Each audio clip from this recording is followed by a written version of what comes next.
సింహాసనం టీవీకి స్వాగతం అండి.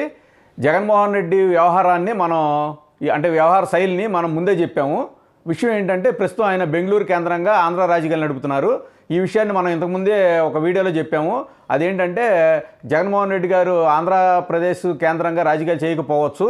ఎందుకంటే కూటమి ప్రభుత్వం ఆయన హయాంలో జరిగిన అక్రమాలు, అన్యాయాలు వీటన్నిటి మీద విచారణలు వేసి కేసులు పెట్టి ఆయన్ని అరెస్ట్ చేసే అవకాశం ఉంది. ఈ ఉద్దేశంతో ఆయన బెంగళూరు కేంద్రంగానే రాజకీయాలు చేస్తారు, ఆంధ్రాలో ఎక్కువ ఉండరని చెప్పాము. అదే ఇప్పుడు వాస్తవం అవుతుంది. ప్రస్తుతం ఆయన బెంగళూరు కేంద్రంగా రాజకీయాలు చేస్తున్నారు. అక్కడి నుంచి వచ్చినా కూడా 2 రోజులు ఉండి అసెంబ్లీకి హాజరయ్యి మళ్ళీ బెంగళూరు వెళ్ళిపోయారు, మళ్ళీ వచ్చారు, మళ్ళీ ఇక్కడి నుంచి ఢిల్లీ వెళ్ళారు, మళ్ళీ అక్కడి నుంచి వచ్చారు, మళ్ళీ బెంగళూరు వెళ్ళిపోయారు. ఇప్పుడు ప్రస్తుతం బెంగళూరు నుంచే చేస్తున్నారు. ఆయన హయాంలో చంద్రబాబు నాయుడిని, పవన్ కళ్యాణ్ని పక్క రాష్ట్రాల్లో ఉండేవాళ్ళు ఈ రాష్ట్ర రాజకీయాలతో ఏం సంబంధం, పక్క రాష్ట్రాల్లో ఉండేవాళ్ళు ఈ రాష్ట్రాల్లో ఏం రాజకీయం సంబంధం అన్నారు.